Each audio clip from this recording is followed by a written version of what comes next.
So Uncle Phil Spencer, he shot down some rumors about the possibility of Game Pass or Xbox games coming to other consoles. In an interview with GameStar, which if you want to read the full article, link will be in the description as always. He said that the thing about other gaming console platforms is we're not able to bring a full Xbox experience on those platforms. In places where we've brought Xbox like mobile phones, like we're doing now with Project xCloud, with Xbox Game Pass Ultimate, what we've done with PC, bringing our full Xbox experience there. We know when somebody is playing one of our Xbox games, there's an expectation that they've got their Xbox Live community, they have their achievements. Game Pass is an option for me. My first party library is completely there. The other competitive platforms really aren't interested in having a full Xbox experience on their hardware, but for us, we want to be where gamers want to be, and that's the path we're on. Now, for me, I can kind of see where he's coming from, and I can also kind of have like the pros and cons to this. I can see both sides of this argument. This wasn't necessarily a bad thing what he said, and from what I can get from this, he probably wouldn't mind to put something like Game Pass on the PlayStation or Game Pass on Nintendo Switch, but it may be a situation where those companies are not allowing it.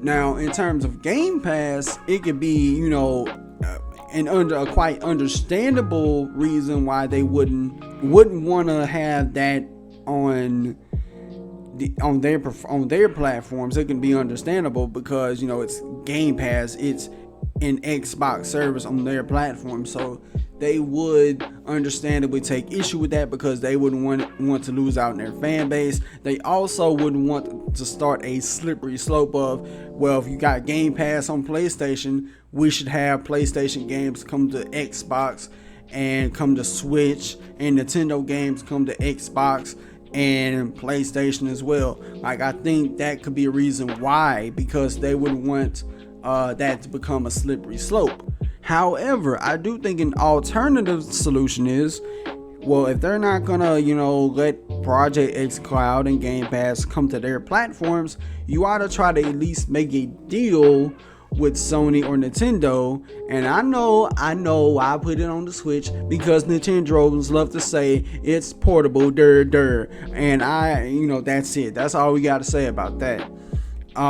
They could try to see if they could release the games like the physical digital versions of the games like on their platform, but then again that could also be a bit conflicting in the interest of both parties involved, Sony and Nintendo, mainly because they look at it like, well, if us bringing in a game like Halo Infinite to the PlayStation, to the PS5, or well, not the PS4 obviously, but I would say it's to something like the PS5, it would kind of be a situation of, okay, well, we need to use our Xbox Live account for the PlayStation version of Halo Infinite, which I think should not be mandated by Microsoft. They shouldn't say, okay, well, we'll let you have these games on your platform as long as Xbox Live comes to your platform, which I don't think that would happen. I mean, I think if anything, they ought to do how like other third-party publishers and developers do, where they just let you use your PlayStation account. You know what I'm saying? Like, you use your PSN, Xbox, like wherever you play it on. You can use your PSN ID for Halo Infinite and vice versa, and you can have a massive ocean of crossplay at your disposal. Now, this is all assuming if Xbox wants to go full third party. You know what I'm saying?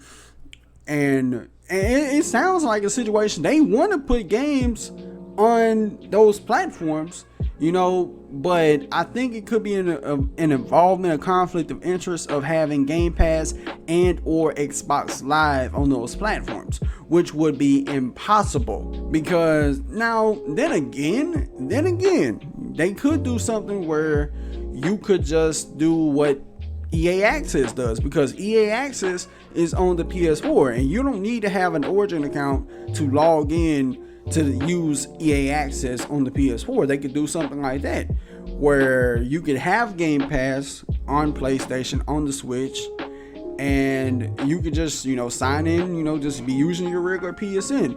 But I can understand why PlayStation would not want that to happen. Like, I could see that being a possibility. I could understand why PlayStation and Nintendo could kind of be, in that respect, kind of adamant about doing that, because they don't want it to be a slippery slope and they end up putting their games everywhere. Now, of course, I don't want to see, for the record, I don't want anybody to think I'm port begging. I'm not port begging for Halo to come to PlayStation. I own all the consoles, okay? So it ain't gonna matter to me, what comes where. Hell, I may end up getting the fucking definitive version, which is the PC version, by the time these games drop. Especially if it's a situation where if a game like Halo Infinite, right, was to be able to run at 120 frames, then maybe I don't need a PC. And that's if, because I am still convinced that the whole 120 frames argument is a big old can of snake oil, and I want to see it in action, like for myself, like a Halo Infinite running up to 120 frames per second, instead of like it just being told about it, being sold on the idea of 120 frames on a console. But it's yet to be seen. But I can understand why they would not want to have Game Pass or xCloud on their platforms. But I do think one of these days we're gonna see Xbox games on PlayStation and the Switch, and when that happens, we know the meltdown is gonna happen, because it's going to be the same exact meltdown that Xbox fanboys had when their games first went to PC. They're going to react the same way if they were to see Halo Infinite, Gears, and Forza on those platforms. They would lose their fucking mind.